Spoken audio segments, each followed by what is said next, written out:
Adding and subtracting rational expressions. Remember, to add or subtract fractions, you need a lowest common denominator. So we'll use just a reminder question here. So if we have 6 and 4, the lowest common denominator would be 12. 24 is a denominator, but it's preferable to use the lowest, which you would have to do with rational expressions. So if I wanted to write each one of these over 12, I would multiply this denominator by 2, which means I'd have to multiply the numerator by 2. So you'd get 2 twelfths. Plus, if I wanted this to be 12, I would have multiplied the denominator by 3 to get the 12, which means I do the same to the numerator. So we get 9, which is equal to 11 over 12. We don't need to show the steps in here necessarily moving forward, but that's what it would look like if you did. Another thing that's going to be more commonly written when we deal with rational expressions is sometimes we, instead of writing each individual fraction, we recognize that it's over 12, so we just put 12 once. So then I can just write 2 plus 9 equals 11 over 12.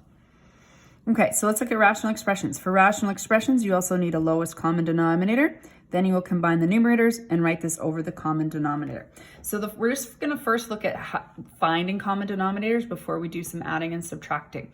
So looking at question 1, we have, it's not really necessary to even look at what specifically is in the numerator, but if we compare the denominators, it's already the same. It already has a common denominator. So the lowest common denominator is just x. If we take a look at number 2, the denominators look slightly different. So we have here an x, here we have an x squared.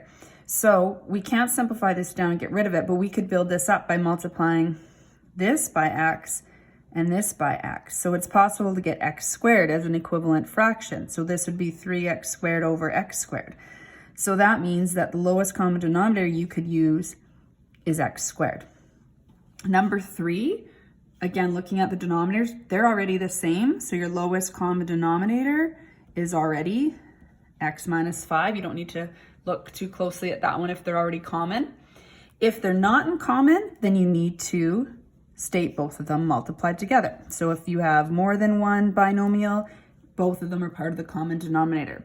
If I was to try and find the equivalent fractions, then I would have had to multiply x minus 2 times x plus 4.